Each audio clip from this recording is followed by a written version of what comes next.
speaker, Professor Graham Schweig from Christopher Newport University, USA. And his talk is on Patanjali Yoga through the lens of Chaitanya, Vaishnava, Vedānta. So let me introduce Professor Graham.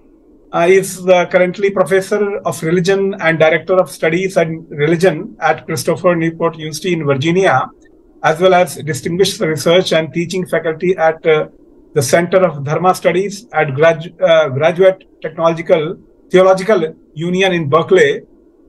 Professor Schweig did his graduate studies at the University of Chicago and Harvard University and earned his doctorate in comparative religion from Harvard. His scholarly specializations are Hindu traditions and Vaishnava Bhakti, the philosophy and history of yoga, love mysticism, and the comparative theology of religions. Among his published books is Bhagavad Gita, the Beloved Lord's Sacred Song, published by HarperCollins Publishers, 2010. His Bhagavad Gita Concordance, comprehensive word reference with English and Sanskrit indexes, will be released shortly in Columbia University Press. He is currently working on his translation and commentary on Yoga Sutra to be published by Yale University, likely to come in 2024. So we welcome Professor Graham Schweig, and he is going to talk about the Patanjali Yoga through the lens of the Chaitanya, Vaishnava, Vedānta. So before inviting him, I just want to recite one shloka from Srimad Bhagavad Gita, wherein chapter 6, Dhyana Yoga, Krishna says that Yoginam api sarvesham madgatena antaratmana shraddhavan yo bhajate mam sahame yukta tamo matah. So this is the conclusion of the Dhyana Yoga, but we want to listen the Patanjali Yoga through the lens of the Chaitanya, Vaishnava, Vedānta by Professor Graham Schweig. Welcome, Professor Graham. The floor is yours. Thank you. Hare Krishna.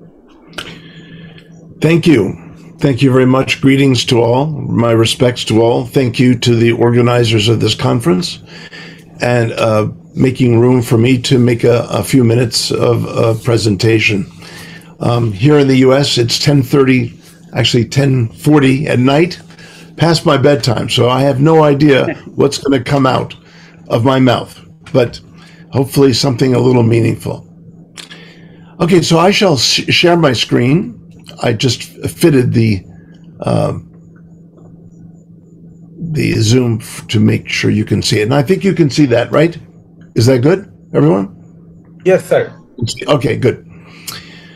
Okay, so my promise here was to talk about Pātañjala Yoga through the lens of Chaitanya, Vaishnava, Vedānta.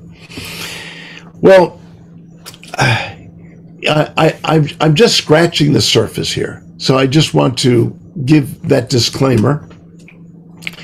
And my publishers asked me to put this here, to not record anything. This is the description that I gave originally. But really what I'm doing here is I'm trying to prepare the way for my publication with Yale for the Yoga Sutra.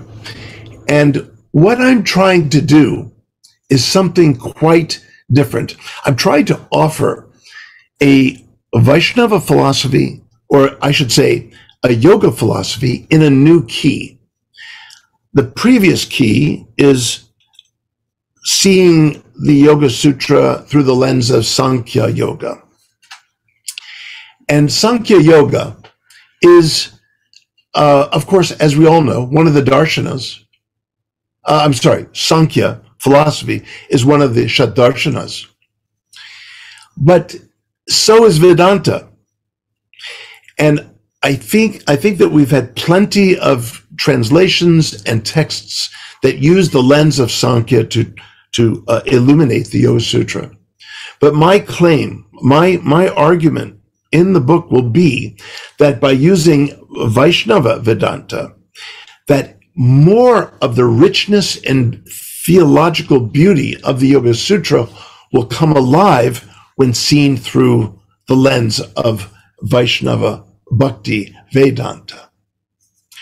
So I asked forgiveness from Vachaspati Misra and Vyasa and Vijnana Bhikshu, the venerable commentators of the past who are very well known, and others have covered this in the Jerry Larson, T.S. Rukmani, my venerable colleagues in the West. They've done a wonderful job. My colleague Edwin Bryant, he has also looked at a historical excavation of these, commentaries and so on. But what I'm doing is something very different. I'm wanting to see the Pātañjala Yoga Sutra in light of Vedānta. So today, or tonight, or this morning, depending on where you are, I'm wanting to really look at the Yoga Sutra with a different portion of the Shadarshanas, and really specifically Vedānta Sutra. So I'm not really looking at it the way I could, which would take much longer, through Vaishnava, Vedantic texts, to look at the Yoga Sutra through the eyes of the Bhagavata, for example, which I will be doing in the book, but this evening or this morning, I will not be doing that. There isn't the time to do that. But what I thought I would share this evening and this morning is the way that the Vedānta Sutra text itself resonates with similar vocabulary, or resonates with certain ideas that are marvelously compatible and illuminating for treating the Yoga Sutra.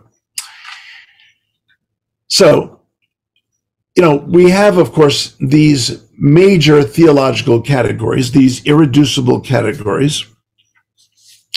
And in Sankhya, of course, we really only have Prakriti and Purusha.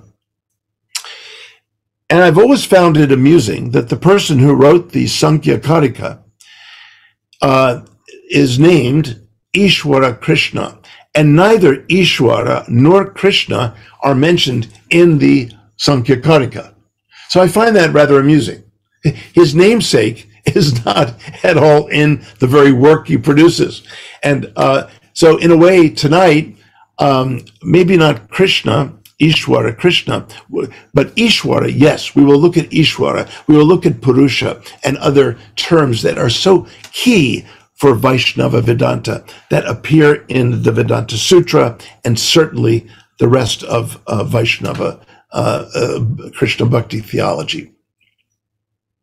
So we're missing this category of Ishwara, which is absolutely essential for the Yoga Sutra. And yet, to look at the Yoga Sutra through the lens of Sankhya would then therefore be incomplete because of this major, maybe the most important category of Ishwara. So, the Yoga Sutra includes Ishwara. So it builds on Sankhya and includes what has often been titled theistic Sankhya and so on. But Vedanta, of course, has its own parallel terms, which are not necessarily exactly the same, but they are in the realm of these three major irreducible categories of existence. Okay, so yes, theistic Sankhya is what I talk about here. Okay, but really what we're doing is we're looking at Ishwara. Ishwara, I believe, is mentioned 5 times in the Yoga Sutra, and it is a term that is, of course, very prominent in the Bhagavad Gita, and it's a term that is very, how should I say, it's a governing term in the whole Yoga Sutra, and we'll take a look at that in a little bit. But the Ishtadevata, this phrase is very famous, and it's kind of in common usage, common parlance among Hindus. What is your Ishtadevata? What is the deity? What is the divinity to whom you offer your whole heart? Ishta. Ishta, most loved, most desired divinity. And this word Ishta is a powerful word. It is used in the very famous verse in the Bhagavad Gita, Sarva Guyatamam Bhuya Shrinu Me Paramangvachaha. Ishto Simi Dhritamiti. You are so much loved by me. This is the greatest secret of all. The Sarva Guyatamam Me Paramangvachaha, my supreme message. So Ishta Devata. So this is a phrase that speaks to the importance of bhakti within yoga. Interestingly enough, Patanjali does not provide any nomenclature of any divinity or deity, but that is left to the individual to search that out. Okay, of course, Ishvara in the Vaishnava Vedānta, in the Vaishnava Krishna Bhakti theology, would look something like this. And engaging Ishvara, and that would be translated in as Radha and Krishna. And the more Aishwarya forms of Lakshmi and Vishnu. And of course the Brahma and Shiva as the Gunavatars and so on. Okay. That notwithstanding, what I want to do is show you that in this book that's coming out just in a couple of months or so, the world's first true concordance to the Bhagavad Gita and comprehensive word reference, both with Sanskrit and English indexes, I show in here that Ishvara in the Bhagavad Gita appears 12 times. In the Yoga Sutra, a much shorter text, not even a third of the of the Bhagavad Gita, in the Yoga Sutra, Ishvara appears 5 times.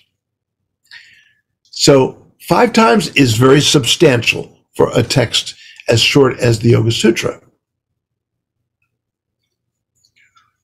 And here are the 12 instances in the Bhagavad Gita in which the word Ishvara appears. And this is what the concordance will look like. Sampling of the concordance. Now, the word Purusha, another extremely important word. Ishvara, of course, only refers to divinity in the Yoga Sutra, but Purusha can refer to, what the Bhagavad Gita states is and I didn't put this here, but is there in the 15th chapter, where Krishna explains that there are 2 kinds of Purushas, Kshaya Purusha, Akshara, I believe it's Kshara Purusha and Akshara Purusha, the perishable Purusha and the imperishable Purusha. Of course, the perishable Purusha, there's no such thing as a Purusha that's perishable, but it's referring to the conditioned state of the self. And the Akshara Purusha is the liberated soul. And then Krishna goes on to explain that there's yet another higher Purusha, which is the divine, which is the Antaryama, the indwelling Lord. And then there's a Purusha that's even higher than that, and that's Purushottama. So there's the Uttama Purusha, but then there's the Purushottama, the ultimate within divine personhood, which is none other than Sri Bhagavan himself. So there are these different Purushas. Purushas applied to the Jiva, but Purushas also apply to Ishvara. And Purusha appears 8 times, in 8 instances. Again, in the Bhagavad Gita, it's used many, many times for both the Jiva and Ishvara. So these are important words. And when Patanjali is using these words, yes, Purusha appears in Sankhya, but I really feel that the spirit of the Yoga Sutra is much more comfortable and much more celebrative of the Vedantic tradition, much more so than the Sankhya tradition. Okay. So in the Vedanta Sutra, we have this aphorism. Drishtyu padeshat Purusha vidham because the vision of the divine within meditation has been experienced as having the form of the person. Now, this is, this is bhakti theology. This is not Sankhya. So what do we have here that's compatible in the Yoga Sutra? We have this Yoga Sutra 124.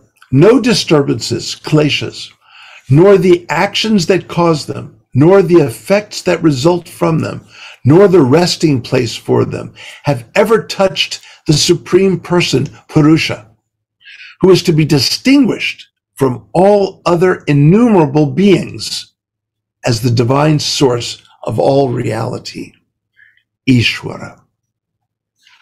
Now that's a bit of a protracted translation that I use for Ishvara, because Ishvara, morphologically, you can split it up into two words, Isha and Vara. Vara can mean, of course, super excellent, but Vara also can mean circumference, like that of a circle. And Isha can refer to the circumcenter of the circumference. So there's a kind of governing center, the ruler, the Lord, Isha. And the Lord of the circumference is the center of the circumference. And sorry if I'm waxing Euclidean geometry here, but it's very much symbolic of the core of all reality and the whole of all reality. And that is what Ishvara is, the divine source of all reality. Another example. Lokavat to Leela Kaivalyam. This is in the Vedānta Sutra, 2.1.33. Because within the world, indeed, one sees the playfulness of the divine in his all-embracing divine reality, Kaivalya. Now, most of you here are familiar with the Yoga Sutra, and Kaivalya is a word that is the ultimate place within samadhi. It's the ultimate achievement within samadhi. And it's the way that the whole of reality is embracing the yogi. And I define yoga as the return embrace of that divine embrace. And so Kaivalya really, here in the context of the Yoga Sutra, means this all-embracing divine reality.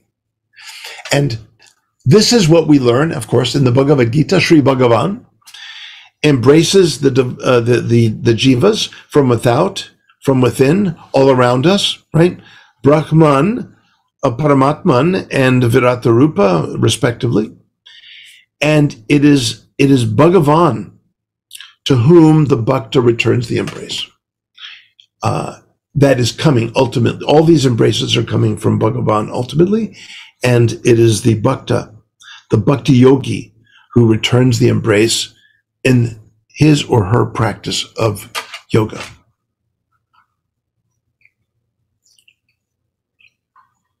When that misperception of reality is no longer occurring, then conflation of the self with the state of embodiment no longer occurs. Such relinquishment of that conflation, the seer attains the ultimate state of enlightenment, the all-embracing divine reality, Kaivalya. So here, the word Kaivalya is there in the Vedānta Sutra. And it is in many ways reverberating or resonating what Pātañjala is stating in the Yoga Sutra as the experience, as the yogi's experience of Kaivalya as presented in the Vedānta Sutra. One more on this. When both the nature of existence, sattva, and the nature of personhood, purusha, are realized as having a purity of being in kind, then one has attained the ultimate state of the all-embracing divine reality, Kaivalya. So these sutra texts of Patanjali are very, very rich, metaphysically, theologically, experientially, and psychologically. And again, how to bring all of those dimensions out in a translation is extremely challenging. The two Atmans have entered the cave of the heart because this is seen, implying that this is seen in various Upanishadic passages. Another passage in the Vedānta Sutra. The abode of the jiva and the individual self, of the jiva, the individual self, is within the heart, hriddhi, within the heart. So in the Yoga Sutra, we have what occurs with the body in its form because of perfected practice, samyama, when that which is to be embraced with the energy coming from within, and when the eyes with light are no longer coming together, one moves into the interior space within the heart, thus effectively disappearing from the outer world. These are very rich ideas. We don't have time to go into the specifics of each one of these, but Patanjali is extraordinarily deep, and he delivers a powerful teaching. Okay, one more. Hridaye chitta samvit. This is so short and so pithy. Hridaye chitta samvit. From deep within the heart and the energy flowing from it, hridaye, the whole heart, chitta, is fully realized, samvit. Now, ladies and gentlemen, I want to tell you one of my bold moves here in translating the Yoga Sutra. The word chitta is the most frequently occurring word in the whole text. It occurs, of course, in the second famous Bija Sutra text, Yoga Chitta Vritti Nirodha. People translate it as thought, mind, typically, but thought is so easily translated as chinta. A mind is most easily translated as manas, a word that's used, that's found in the Yoga Sutra itself. Chitta is not quite grasped when seen through Sankhya, but seen through the lens of the Bhagavata Lochana. Chitta appears about 80 times throughout the whole Bhagavata text. Out of those 80 appearances, 40 times more or less can be translated as thought or mind. It can be synonymic in its translation, but the other 40 times could not be translated with any other word other than heart. You'd have to, you look at the context, prakaranam, it's heart. And I will be listing all 40 of those passages in which the word chitta must be translated as heart. Now, in terms of the Sanskrit lexicon, that is a valid translation of chitta. It's one of the several translations that can be imputed to chitta, no problem, heart. But notice my phrase, the whole heart. And the reason I use the phrase, the whole heart, which I've explained in other conference presentations, is because the Upanishads explain that there is a macro level of the heart, a meso level and a micro level. And these things I'm going to get into because the Upanishads explain that the macro level, for example, is that the city of Brahman is within the heart. Divinity resides within the heart. That's the micro level. The meso level is the pure heart and the conditioned heart combined. So, and what I've discovered also is that hrid and hridaya, which we all take for granted, means heart. Hrid means heart and hridaya means heart. But actually, when you add the aya to hrid, you're really saying the flow of the heart and its flow, the flow of energy coming from the heart. As in pratyaya, we'll see pratyaya in a minute. So the ebb and flow of awareness. Aya means flow, as all of you know. So recently, I've come to not take for granted the word hridaya. It's something more than hrid. Okay. To finish on time, I'm going to speed up a little bit here.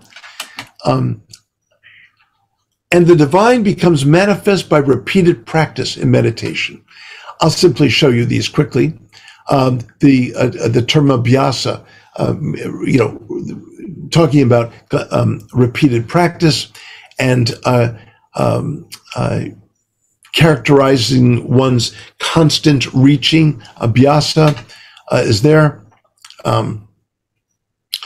The sounding forth of the sacred utterance.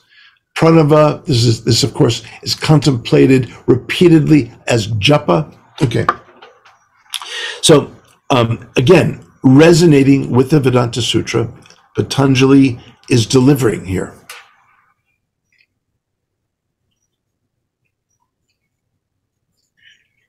Sarva Vedānta Pratyayam. All the Vedas and their conclusions are elucidating the ebb and flow of the divine. The ebb and flow of the divine. So pratyaya is used in the Yoga Sutra. The ebb and flow of one's awareness. That's one. And then, of course, the utter cessation of the ebb and flow of the conditioning within the whole heart. So ebb and flow, there's a conditioned ebb and flow within human consciousness. And then, of course, there is the pure ebb and flow, the coming into being of the pure ebb and flow, pratyaya, within the whole heart occurs in those who are considered bodiless beings, videha, even though existing in an embodied state within this phenomenal world. How do you like that? Bodiless beings within bodies. Okay, so I mean, this is just marvelous stuff, really. It's just beautiful. But okay, we have to keep going here. Ekagrata, wherever a meditation on the single highest point, ekagrata, eka, agra, okay? I'm sorry, eka agra, ekagra, and then you got the abstract ending, ekagrata, state, the meditative state of focusing on the single highest point. And again, it's used here, and I'm speeding up, I'm sorry, just to get through all of this.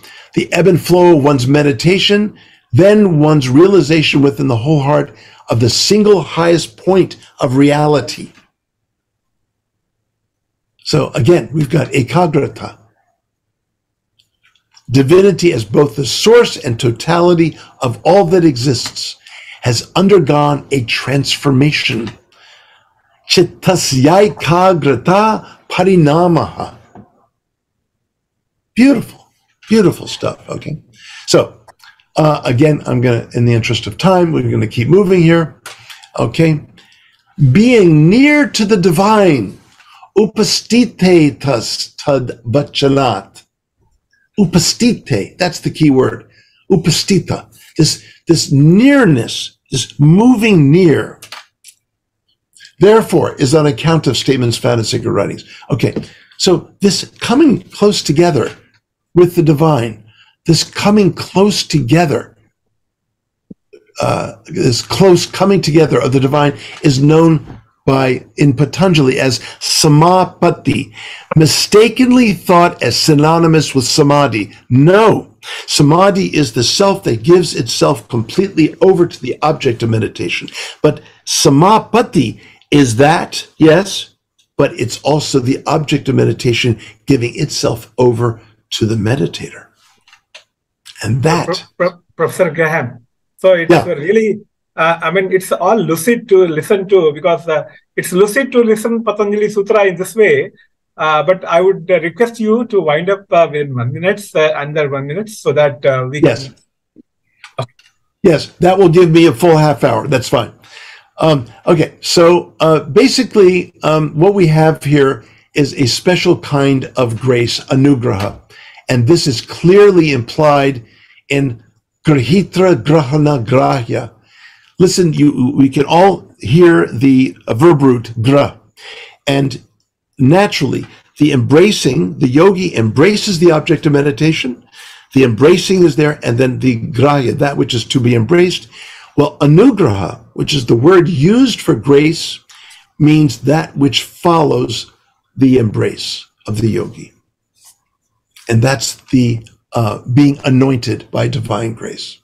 So this is very beautiful stuff. Basically, what I want to leave you with is the Achintya Beda Beda Tattva of the Chaitanya Vaishnava school, which I translate here as inconceivable is the infinitely divisible and infinitely indivisible manifestations of reality. Experientially, this can be, expressed as inconceivable is infinite otherness from ourselves, and yet and infinite non-otherness, the oneness in the experience of divine reality. And then I'll just leave you with this. Given the nature of existence, the nature of personhood, Purusha, and the distinctive otherness perceived in them, as they exist in the total measure of reality, one realizes that all beings belong to the ultimate governing power of the divine, and all beings are known by the divine indeed. Thank you.